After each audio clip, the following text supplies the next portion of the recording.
Demikian pidato pembukaan masa persidangan pertama tahun sidang 2025-2026.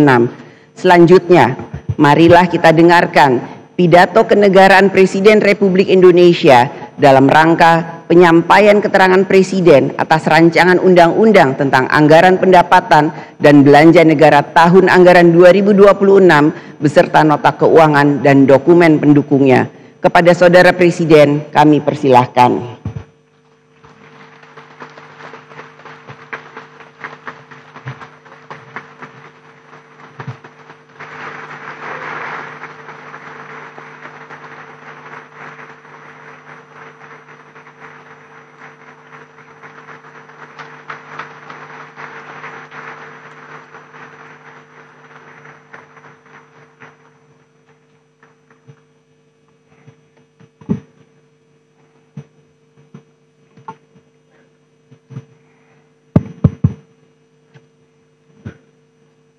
Bismillahirrahmanirrahim.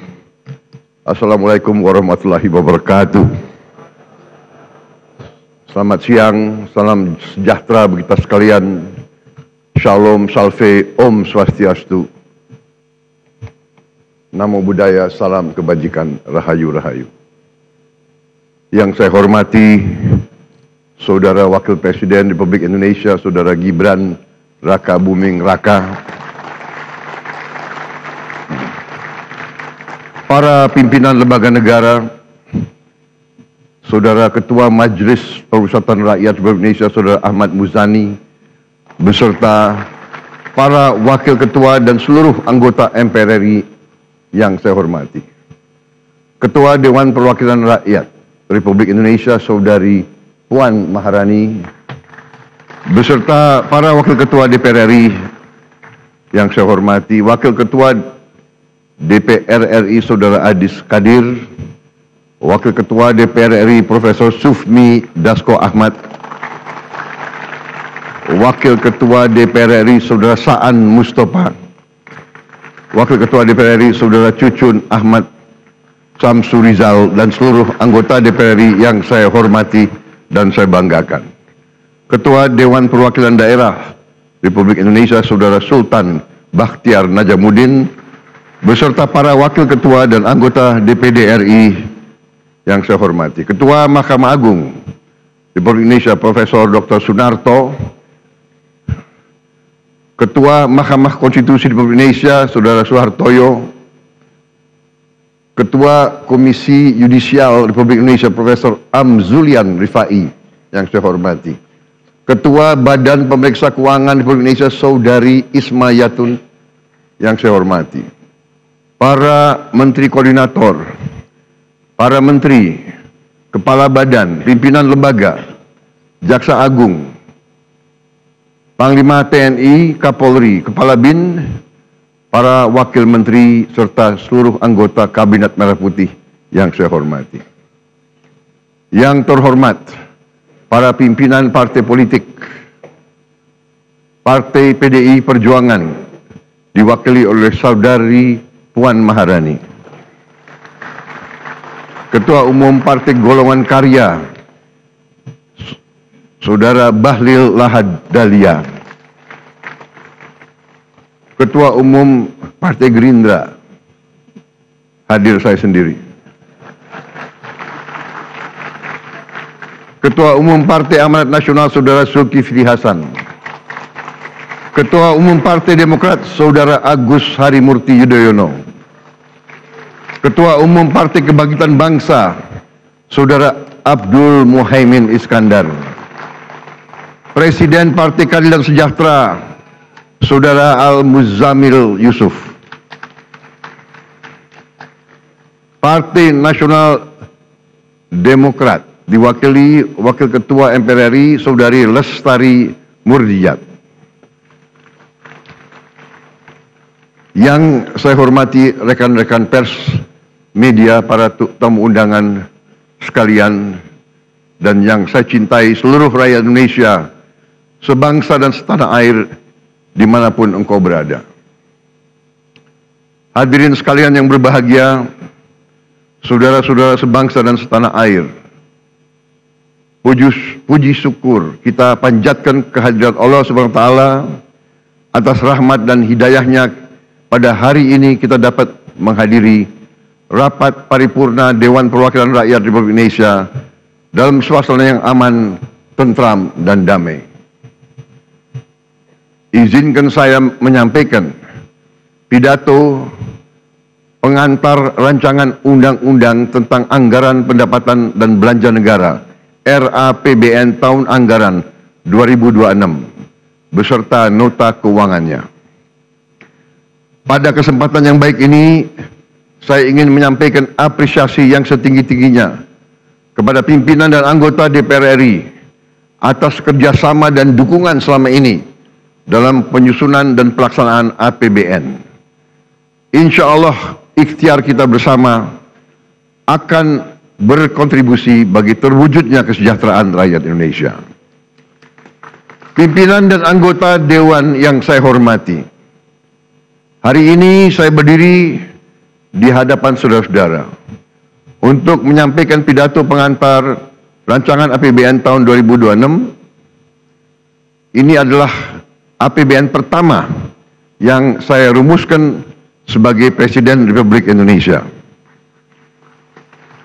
Arsitektur APBN 2026 adalah implementasi dari visi dan misi saya bersama Saudara Wakil Presiden yang diarahkan untuk mewujudkan Indonesia yang tangguh, mandiri, dan sejahtera. Ketangguhan adalah fondasi terciptanya kemandirian dan kesejahteraan rakyat.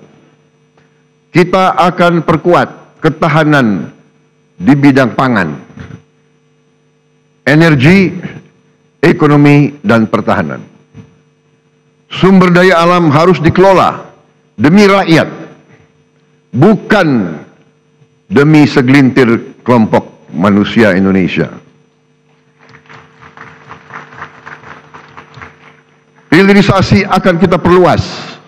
Lapangan kerja akan kita ciptakan. Nilai tambah harus kita maksimalkan. Dan nilai tambah itu harus tetap berada di tanah air kita, Indonesia. Semua anak bangsa berhak maju. Pendidikan dan kesehatan harus merata. Pemerataan pembangunan kita lakukan dari Sabang sampai Merauke. 10 bulan pertama ini kita semua bekerja keras, bersatu padu, mewujudkan cita-cita bangsa di tengah lingkungan global yang bergerak sangat dinamis, penuh ketidakpastian. Tensi geopolitik terus memanas. Perang fisik berada di mana-mana. Perang tarif menjadi ancaman bagi ekonomi global. Tata kelola dunia berubah drastis. Prinsip my country first menjadi semakin dominan, menekan ekonomi dan menimbulkan biaya tinggi bagi seluruh negara. Dengan dukungan semua komponen bangsa, pemerintah bersatu padu berjuang agar rakyat tetap terlindungi, ekonomi Indonesia tetap stabil, dan layanan publik dapat berjalan efektif. Hasilnya dapat kita rasakan sekarang. Ekonomi triwulan kedua 2025 tumbuh 5,12% year on year, membaik dari triwulan pertama 4,87%. Lebih dari setengahnya adalah kontribusi dari aktivitas konsumsi masyarakat yang meningkat 4,97%. Ekspor kita tumbuh kuat 10,67%. Nilai tambah dari hilirisasi menjadi penyumbang terbesar kuatnya ekspor kita. Kuatnya ekonomi menunjang peningkatan kesejahteraan rakyat. Tingkat pengangguran turun menjadi 4,76% di Februari 2025 dari 4,82% tahun lalu. dengan 3,6 juta lapangan kerja baru yang berhasil diciptakan. Tingkat kemiskinan ditekan menjadi 8,47%, terendah sepanjang sejarah. Pemerintah bekerja keras agar inflasi tetap rendah di kisaran 2,4%, sehingga menjaga daya beli rakyat, terutama masyarakat yang tidak mampu.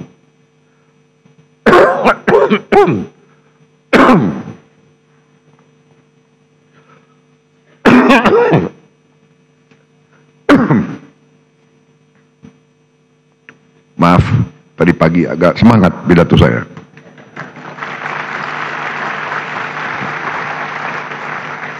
Inilah bukti nyata, dengan kerja keras dan kesungguhan kita mampu memperjuangkan nasib jutaan rakyat Indonesia untuk hidup lebih sejahtera.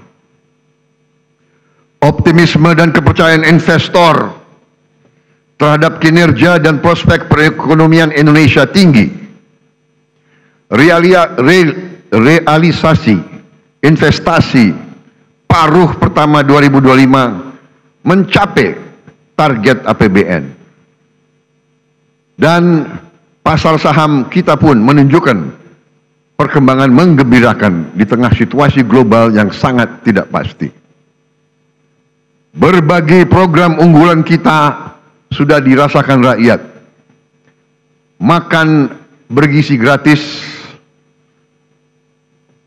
hari ini telah mencapai 20 juta penerima manfaat. Cek kesehatan gratis sudah mencapai lebih dari 17 juta penerima manfaat. Revitalisasi sekolah sudah sampai lebih dari 13.000 sekolah dan madrasah. Sekolah rakyat sudah mencapai 100. Pembentukan koperasi desa dan kelurahan Merah Putih telah dimulai tahun ini. 80.000 koperasi telah dibentuk. Dan pada akhir tahun 2025 ini, tiap koperasi akan memiliki gudang, akan memiliki cold storage, akan memiliki gerai-gerai, dan tiap koperasi akan memiliki 2 kendaraan truk untuk menjemput dan mengantar hasil buminya. Kita juga tidak boleh lupa bahwa kita harus membentuk sumber daya manusia unggul untuk jangka panjang, tapi program tersebut harus kita mulai sekarang. Ekosistem bisnis yang produktif dalam jangka pendek. Denyut transaksi ekonomi dari hulu hingga hilir saat ini sudah mulai dirasakan sampai tingkat desa, kelurahan, sampai di seluruh pelosok negeri. Di tengah gejolak global, APBN kita mampu menjaga stabilitas ekonomi, melindungi rakyat dan dunia usaha. Pemerintah responsif saat tekanan global mempengaruhi kita. Stimulus ekonomi tahap pertama sebesar rupiah 33 triliun diberikan pada Januari 2025. Disusul oleh stimulus tahap kedua 24,4 triliun rupiah pada Juni 2025. Jaring pengaman sosial disiapkan untuk menjaga daya beli dan mencegah PHK dan kemunduran sosial melalui berbagai program, antara lain program Keluarga Harapan, Kartu Sembako, program Indonesia Pintar, dan Kartu Indonesia Pintar Kuliah. Indonesia memperjuangkan kepentingan nasional di panggung global. Pemerintah berhasil dalam negosiasi tarif bilateral dengan Amerika Serikat yang lebih rendah, menjadi 19% dari awalnya 32%. Tentunya ini masih merupakan tantangan dan kita terus harus menyiapkan diri untuk keadaan di masa depan yang lebih berat lagi untuk kita. Negosiasi bebas tarif Indonesia Uni Eropa, Comprehensive Economic Partnership Agreement, CEPA, sudah kita selesaikan setelah 10 tahun perundingan yang tidak selesai-selesai. Kita berhasil melakukan terobosan pada tahun ini, justru di saat ada tantangan dan cobaan yang lebih besar lagi. Di forum multilateral, dalam BRICS, dalam G20 dan ASEAN, Indonesia terus hadir dan aktif memperjuangkan kepentingan nasional kita. Kita juga sedang mendaftar di OECD. Insya Allah kita bisa diterima. Kita ingin mempertahankan kepentingan nasional kita di panggung global, berdiri sama tegak dengan semua negara. Pimpinan dan anggota Dewan yang saya hormati, Pasal 33 Undang-Undang Dasar 1945 adalah rancang bangun kami dalam membangun bangsa. Rancang bangun kita, kekayaan negara, dan cabang produksi yang penting harus dikuasai oleh negara untuk sebesar-besarnya kemakmuran rakyat. Artinya, negara harus hadir, melindungi mereka yang tidak mampu, menciptakan rasa aman bagi semua. APBN adalah instrumen untuk mewujudkan ekonomi tangguh, mandiri, dan sejahtera. APBN harus digunakan untuk sebesar-besarnya kesejahteraan rakyat Indonesia. RAPBN 2026 kita utamakan pada 8 agenda prioritas. Pertama, kita harus terus wujudkan ketahanan pangan sebagai fondasi kemandirian bangsa. Kita harus mencapai swasembada pangan, terutama beras dan jagung. Harga-harga stabil, petani makmur, nelayan sejahtera, dan konsumen aman. Indonesia harus berdaulat dalam urusan pangan. Untuk itu, kita akan cetak sawah baru. Kita akan salurkan pupuk bersubsidi yang tepat sasaran. Kita akan dukung bibit-bibit unggul, alat mesin pertanian modern, dan pembiayaan murah. Juga kita menjamin harga pembelian pemerintah untuk gabah. Saudara-saudara sekalian, untuk lumbung pangan dan cadangan pangan, rupiah 53,3 triliun kita siapkan. Subsidi pupuk tahun 2026 kita alokasikan rupiah 46,9 triliun untuk 9,62 juta ton pupuk. Bulog kita perkuat sebagai penyangga stok pangan, pelindung petani, dan penjaga daya beli masyarakat. Hadirnya pemerintah sudah nyata dirasakan sejak awal 2025. Pemerintah memangkas 145 regulasi penyaluran pupuk yang rumit. 145 peraturan kita pangkas. Hasilnya produksi beras meningkat. Stok beras di gudang pemerintah berada di atas 4 juta ton. Harga stabil, petani semakin sejahtera. Ke depan akan kita lanjutkan cerita sukses ini. RAPBN 2026 akan alokasi 22,7 triliun rupiah untuk Bulog melakukan tugasnya. Secara keseluruhan, rupiah 164,4 triliun akan kita alokasikan di tahun 2026 untuk penguatan ketahanan pangan nasional. Kedua, kita perkuat ketahanan energi untuk kedaulatan bangsa. Produksi minyak dan gas kita tingkatkan. Harga energi kita jaga. Dan transisi menuju energi bersih kita percepat. Subsidi energi harus adil, tepat sasaran. Bukan lagi dinikmati oleh mereka yang mampu. Energi baru terbarukan adalah masa depan. Kita harus genjot pembangunan pembangkit dari surya, dari hidro, dari panas bumi, dan dari bioenergi. Indonesia harus menjadi pelopor energi bersih dunia. Kita harus capai 100% pembangkitan listrik dari energi baru dan terbarukan dalam waktu 10 tahun atau lebih cepat. Saya yakin hal ini bisa dicapai. Dari target dunia 2060, kita bisa mencapainya jauh lebih cepat. Dan rakyat kita, dari kota hingga desa, harus menikmati energi yang terjangkau dan berkelanjutan.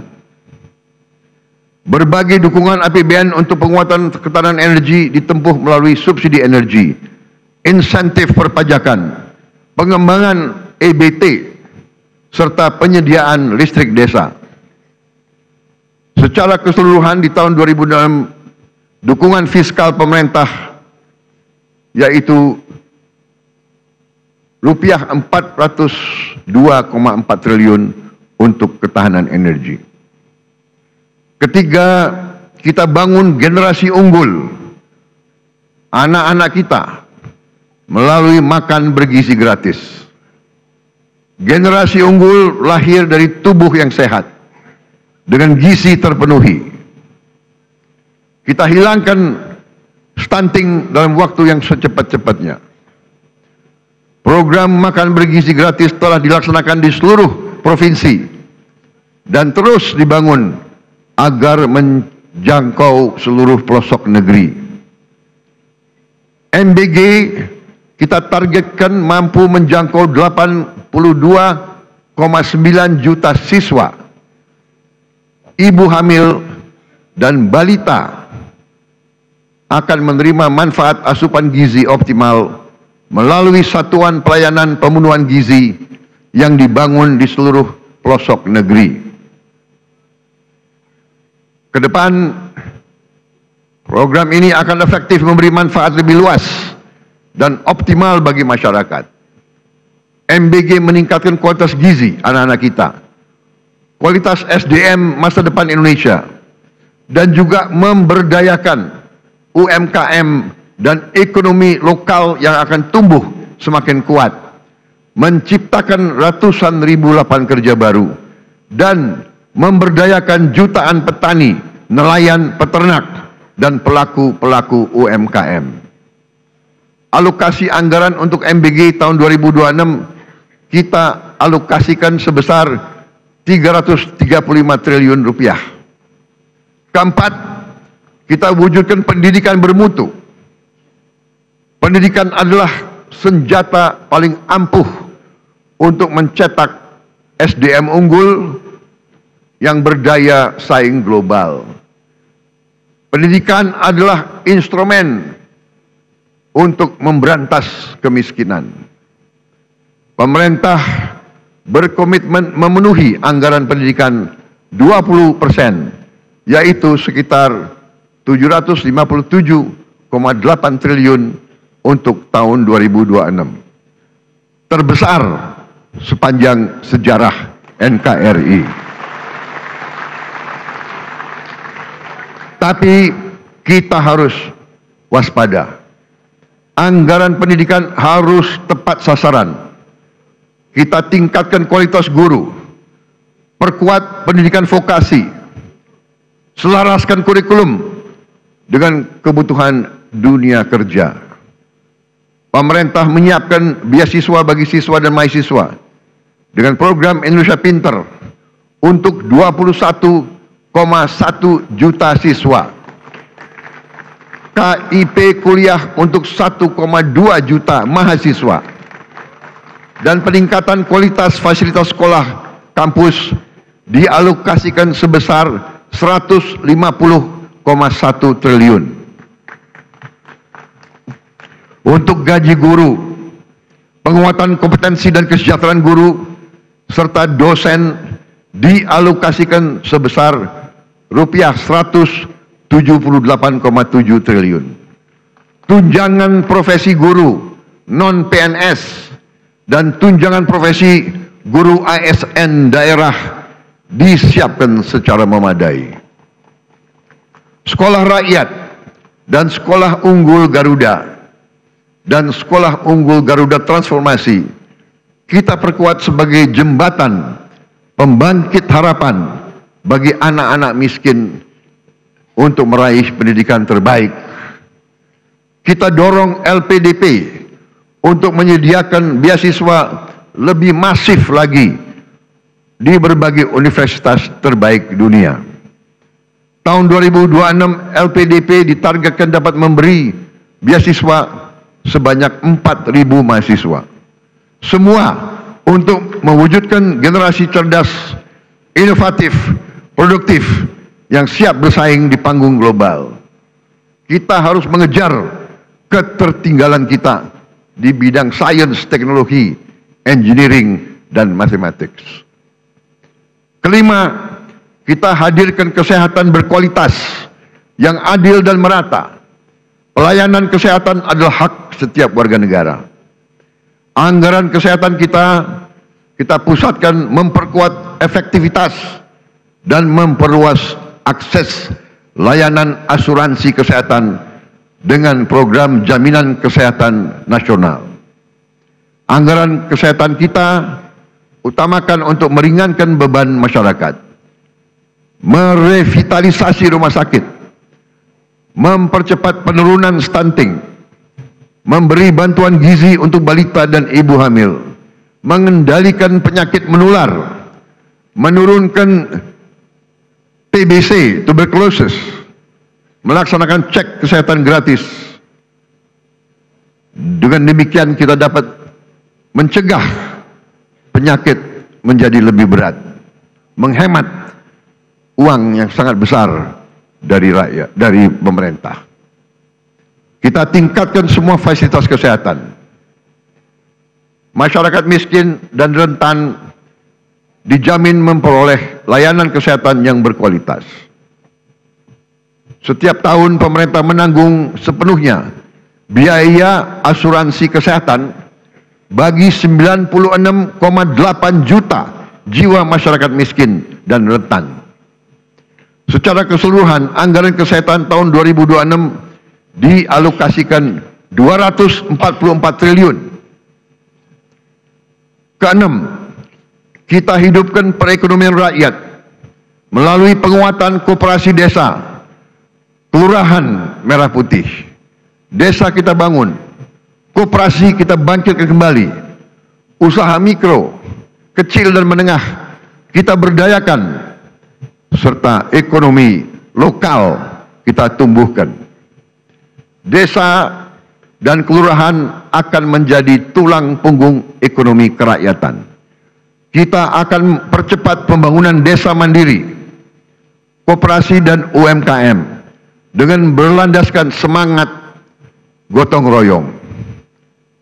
Tradisi kita, budaya kita harus kita gunakan dalam pelaksanaan ekonomi kerakyatan. 80.000 koperasi desa kelurahan merah putih telah terbentuk dan siap bekerja mempermudah masyarakat desa mengakses sembako, logistik, pupuk, hingga layanan keuangan.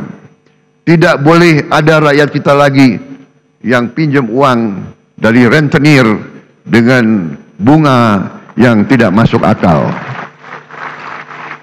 Lintah darah akan kita hilangkan dari bumi Indonesia. Pemerintah telah menyiapkan pendanaan murah melalui Bank Himbara agar koperasi desa Kelurahan Merah Putih dapat memperoleh akses pembiayaan dengan bunga yang rendah.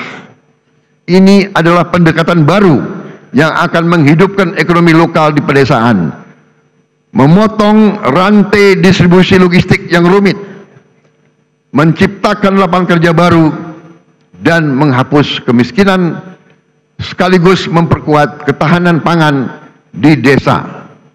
Perekonomian daerah akan berdenyut kencang dan kemandirian daerah akan semakin memperkokoh persatuan dan kemandirian bangsa.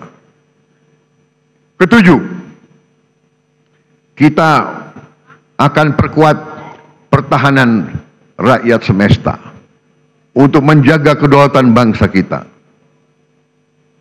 Dunia global penuh ketidakpastian. Ancaman muncul tiba-tiba. Indonesia masih penuh dengan masalah menjaga keutuhan wilayah, menjaga kekayaan kita. Pertahanan yang kuat adalah fondasi kedaulatan. Bangsa Indonesia tidak menghendaki perang. Bangsa Indonesia memandang perang adalah jalan terakhir. Kita ingin damai, tapi kita lebih cinta kemerdekaan kita.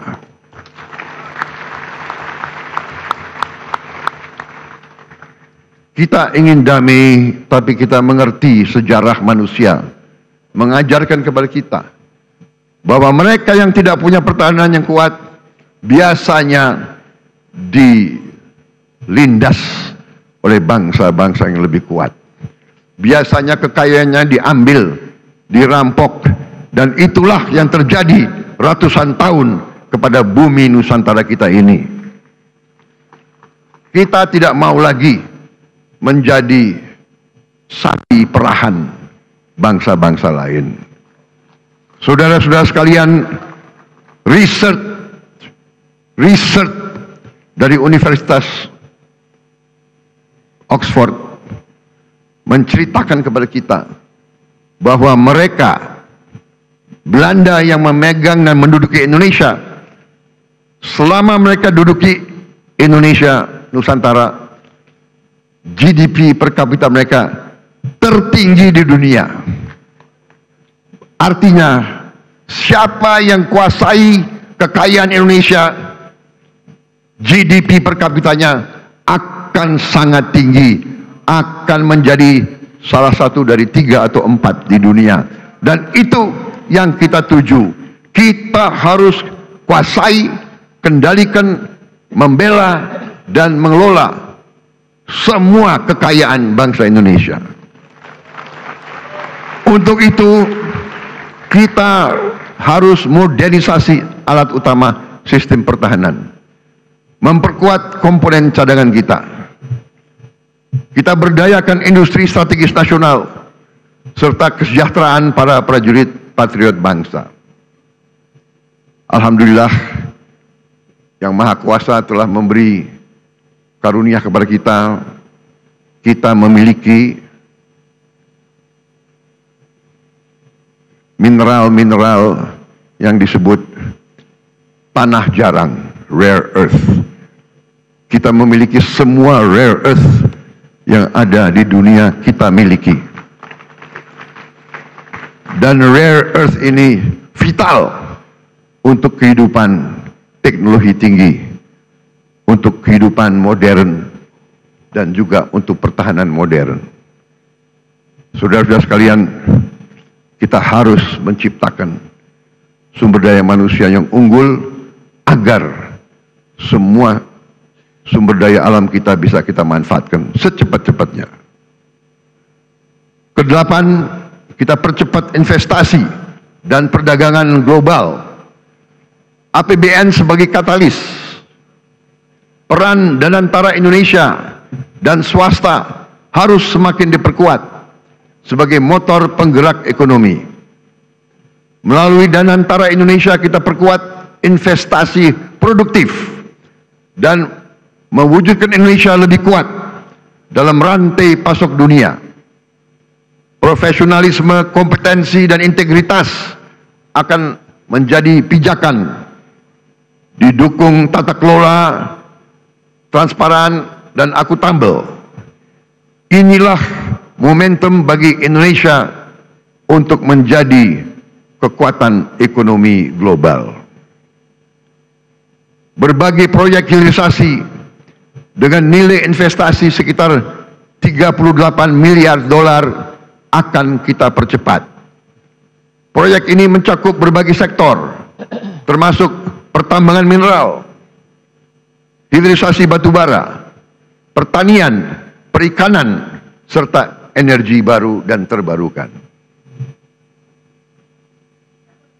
Saudara-saudara sekalian, program 3 juta rumah untuk rakyat diberikan melalui berbagai skema, antara lain fasilitas likuiditas pembiayaan perumahan FLPP, dukungan bantuan stimulan perumahan swadaya BSPS di desa dan kota dan pesisir, serta dukungan PPN DTP untuk rumah komersial dalam mendukung pembangunan rumah yang layak huni dan terjangkau. Total jumlah rumah yang akan mendapat dukungan APBN 2026 adalah 770.000 rumah.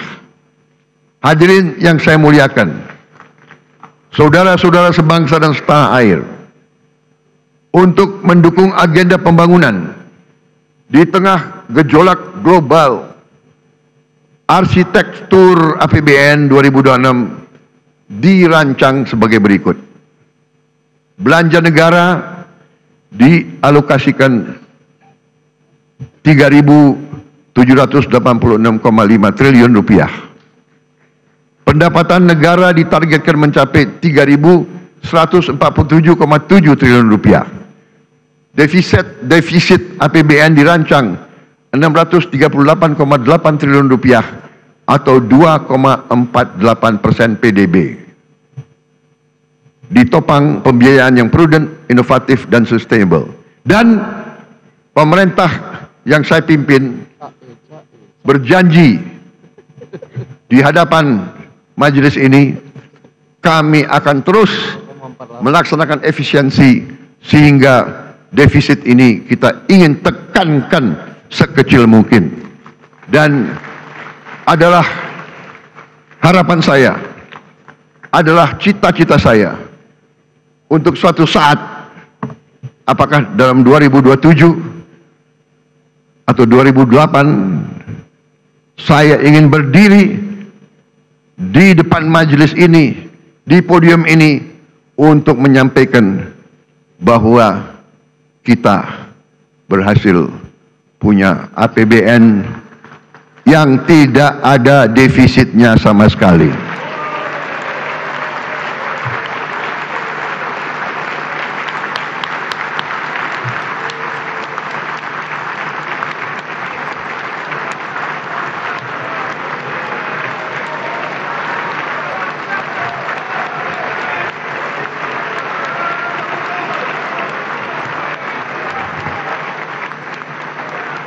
Kita harus berani. Kita harus berani dan kita harus bertekad menghilangkan kebocoran, menekan segala bentuk kebocoran, dan untuk itu saya minta dukungan seluruh kekuatan politik yang ada di Indonesia.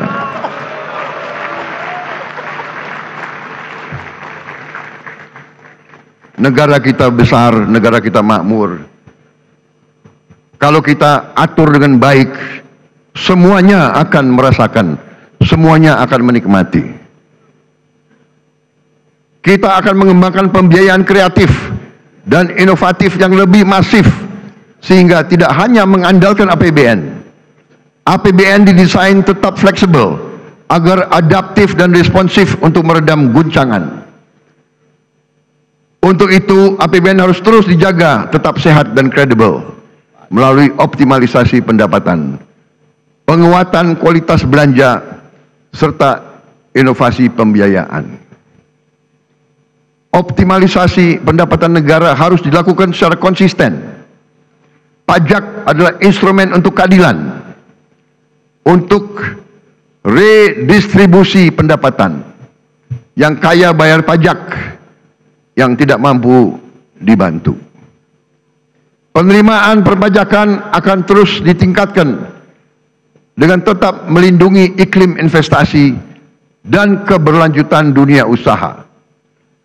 Insentif fiskal tetap diberikan secara terarah dan terukur untuk mendukung aktivitas ekonomi strategis. Pengelolaan SDA akan kita perkuat untuk digunakan sebesar-besarnya untuk kemakmuran rakyat. Setiap aset negara harus dikelola secara efisien dan produktif agar menghasilkan nilai tambah dan kontribusi positif bagi kesejahteraan rakyat.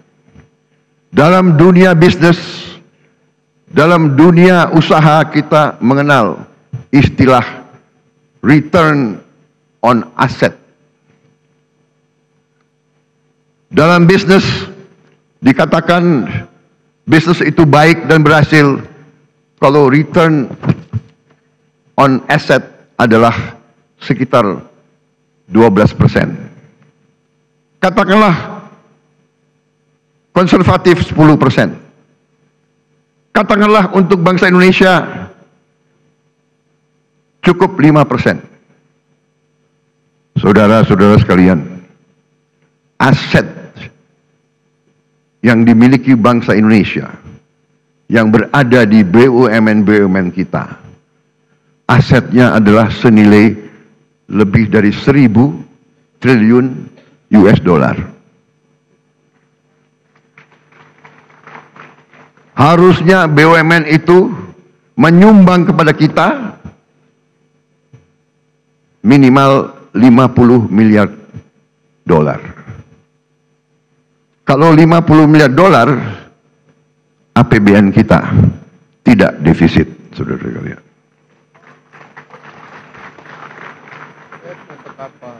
Karena itu, saya memberi tugas kepada Badan Pengelola Investasi Danantara Indonesia untuk membereskan BUMN-BUMN kita.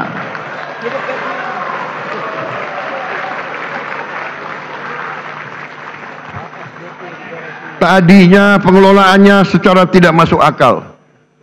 Perusahaan rugi, komisarisnya banyak banget.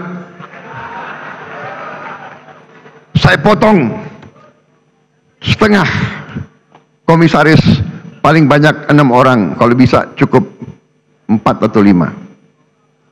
Dan saya hilangkan tantiam.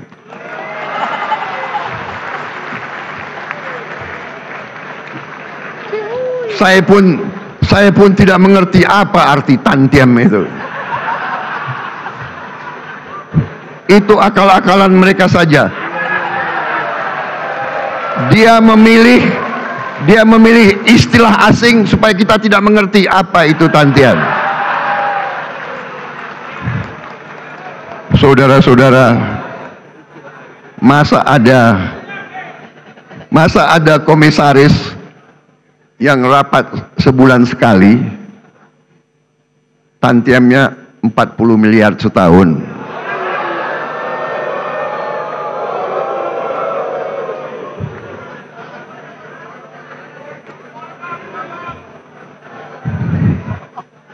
Saya juga telah perintahkan ke Danantara, direksi pun tidak perlu tantiam kalau rugi. Dan untungnya harus untung benar, jangan untung akal-akalan.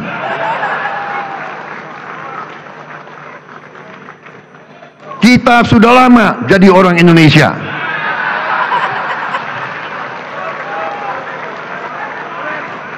Dan kalau direksi itu, kalau komisaris itu keberatan, segera berhenti, saudara-saudara sekalian.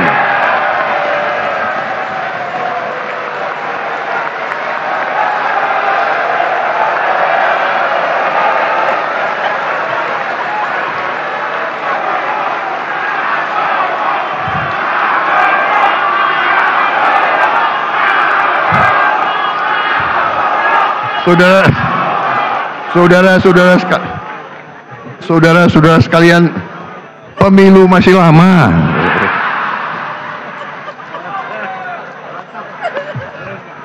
Ini kayak rapat di kecamatan aja ini. Tapi ini serius, tidak masuk akal, ya. Jadi direksi dan komisaris kalau keberatan tidak bersedia, tidak menerima tantiem, berhenti. Banyak anak-anak muda yang mampu, yang siap menggantikan mereka.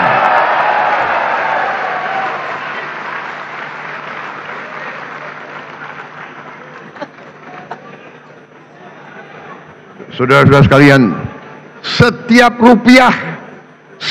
rupiah uang rakyat harus kita jaga, Jangan seenaknya main-main dengan uang rakyat, jangan seenak-enaknya.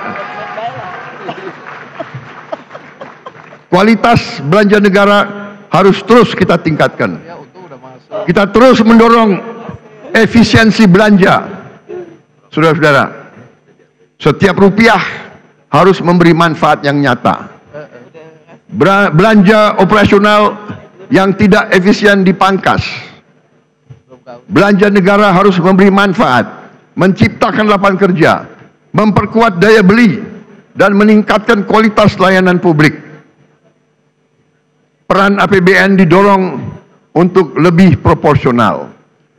APBN kita utamakan untuk pemenuhan kebutuhan dasar dan layanan publik terbaik untuk rakyat, untuk aktivitas ekonomi bernilai tambah yang tinggi dan memberi keuntungan komersial. Peran Danantara harus dioptimalkan, termasuk melibatkan swasta nasional dan global secara sinergis dan kolaboratif. Kedepan belanja negara, baik belanja pemerintah pusat maupun transfer ke daerah, didesain menjadi satu kesatuan, sehingga transfer ke daerah bukan satu-satunya instrumen untuk mewujudkan pemerataan ekonomi dan kesejahteraan bagi seluruh rakyat Indonesia. Subsidi energi dan bansos terus didorong supaya lebih tepat sasaran, berbasis pada data tunggal sosial ekonomi nasional. Pembiayaan APBN harus dikelola secara prudent dan inovatif. Kita harus prudent mengelola utang, defisit, dan rasio utang dijaga pada batas aman. Keberlanjutan fiskal jangka menengah panjang adalah jangkar bagi stabilitas ekonomi dan kesejahteraan rakyat. Kita akan terus mendorong skema pembiayaan yang lebih kreatif dengan memberdayakan peran Danantara dan swasta sebagai motor penggerak pertumbuhan ekonomi, penciptaan lapangan kerja, peningkatan investasi serta penguatan inovasi pembiayaan. Tidak lagi semua hal harus bergantung pada APBN. Pimpinan dan anggota Dewan yang saya hormati, dengan pengelolaan fiskal yang sehat, disertai dengan efektivitas transformasi ekonomi dan peningkatan kesejahteraan rakyat, maka pertumbuhan ekonomi tahun 2026 ditargetkan mencapai 5,4% atau lebih. Inflasi terkendali di level 2,5%. Suku bunga SBN di kisaran 6,9%. Nilai tukar berada di kisaran rupiah 16.500 rupiah per dolar. Tingkat pengangguran terbuka tahun 2026 ditargetkan terus turun ke tingkat 4,44% hingga 4,96%. Angka kemiskinan kita turunkan ke 6,5% hingga 7,5%. Rasio Gini kita turunkan ke tingkat 0,377 sampai 0,38. Indeks modal manusia kita targetkan 0,57. Selain itu, indeks kesejahteraan petani dan penciptaan lapangan kerja formal ditargetkan meningkat. Pimpinan dan anggota dewan yang saya hormati, demikianlah keterangan pemerintah atas rancangan undang-undang tentang anggaran pendapatan dan belanja negara tahun anggaran 2026 beserta nota keuangan. Besar harapan kami pembahasan RAPBN tahun 2026 dapat dilakukan secara konstruktif dalam semangat gotong royong demi tercapainya cita-cita Indonesia merdeka, berdaulat, adil dan makmur. Semoga Allah SWT senantiasa memberi rahmat dan ridhonya kepada kita sekalian dalam melaksanakan tugas dan amanah seluruh rakyat Indonesia. Dirgahayu Republik Indonesia. Merdeka! Merdeka! Merdeka! Terima kasih. Wassalamualaikum warahmatullahi wabarakatuh. Salam, Om Santi, Santi, Santi Om. Namo Buddhaya, salam kebajikan, rahayu, rahayu. Terima kasih.